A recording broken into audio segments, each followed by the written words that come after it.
Assalamualaikum warahmatullahi wabarakatuh. Bertemu lagi dengan saya Uswatun Hasanah, Sarjana Pendidikan Islam.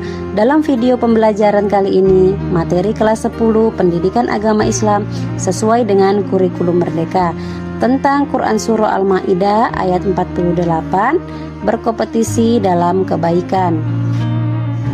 Baiklah, sebelum kita memasuki materi lebih lanjut, sebaiknya kalian memahami submateri sebagai berikut. Yang pertama, dalil terkait dan terjemahan serta hukum tajwid dan asbabun nuzulnya.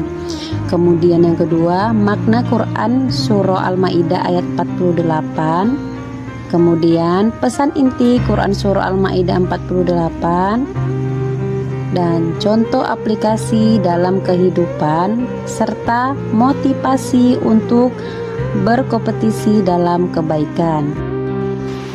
Baiklah, mari kita masuki pembahasan kita mengenai Quran Surah Al-Maidah surah kelima ayat 48 yang bunyinya Bismillahirrahmanirrahim. Wa anzalna ilaikal kitaba bil haqqi musaddiqal lima baina yadayhi minal kitabi wa muhaiminan alaihi fahkum bainahum bima anzalallahu wa la tattabi ahwaahum amma za'aka minal haqqi likulli ja'alna minkum syir'atan wa minhaza walau sya'allahu laza'alakum ummatan wahidatan walakin liyabluwakum fima atakum fastabiqul khairat ilallahi marji'ukum jami'an fayunabbi'ukum bima kuntum fihi tahtalifun. Nah, yang artinya kami telah menurunkan kitab suci Al-Quran kepadamu Muhammad dengan membawa kebenaran sebagai pembenar kitab-kitab yang diturunkan sebelumnya dan sebagai penjaganya acuan kebenaran terhadapnya. Maka putuskanlah perkara mereka menurut aturan yang diturunkan Allah, dan janganlah engkau mengikuti hawa nafsu mereka dengan meninggalkan kebenaran yang telah datang kepadamu. Untuk setiap umat di antara kamu, kami berikan aturan kebenaran yang telah datang kepadamu. Untuk setiap umat di antara kamu, kami berikan aturan dan jalan yang terang. Seandainya Allah menghendaki, niscaya Dia menjadikanmu satu umat saja. Akan tetapi, Allah hendak mengujimu tentang karunia yang telah Dia anugerahkan kepadamu. Maka berlomba-lombalah dalam berbuat kebaikan. Hanya kepada Allah kamu semua kembali. Lalu Dia memberitahukan kepadamu apa yang selama ini kamu perselisihkan. Adapun penerapan hukum tajwid dan asbabun nuzul. Yang pertama, ada kalimah likulli ja'alna. Hukum bacaannya adalah ikhfa. Mengapa ikhfa? Karena tanda baca kasroh tanwin bertemu huruf jim. Kemudian di kalimah yang kedua ada minkum syir'atan. Itu hukum bacaannya adalah ijhar syafawi. Mengapa? Karena mim sukun bertemu huruf shin. Kemudian ada kalimah wa min haza. Di sini hukum bacaannya adalah mat iwat. Mengapa? Karena tanda baca fathah tanwin bertemu alif dan diwakafkan. Kemudian berikutnya adalah kalimah walau sya'allah. Ini hukum bacaannya adalah mat wajib mutasil. Yang mengapa demikian? Karena mat asli bertemu hamzah pada satu kata. Kemudian ada juga kalimah ummatan wahidatan. Hukum bacaannya adalah idgham bihunna. Mengapa? Karena tanda baca fathah tanwin bertemu huruf waw.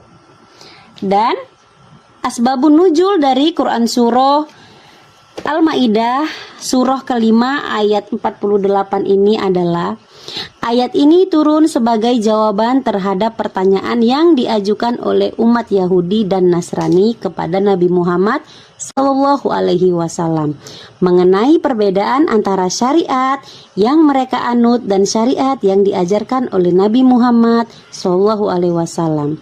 Mereka ingin tahu mengapa Nabi Muhammad memutuskan perkara dengan cara yang berbeda, padahal dalam kitab-kitab mereka atau Torah dan Injil terdapat hukum-hukum yang juga dianggap sakral.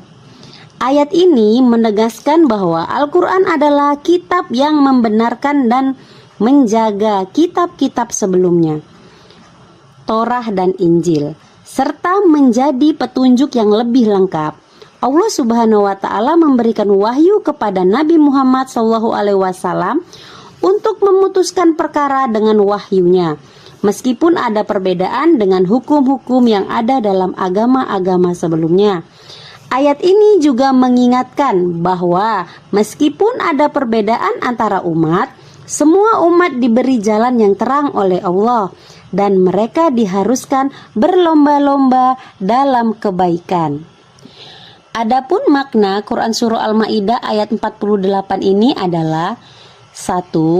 Keberagaman adalah sunatullah. Allah menetapkan aturan berbeda untuk setiap umat.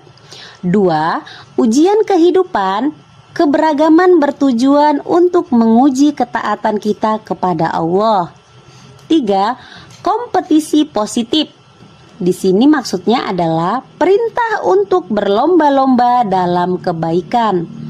Dan yang keempat, kembali kepada Allah. Maksudnya adalah segala perselisihan akan diputuskan oleh Allah di akhirat.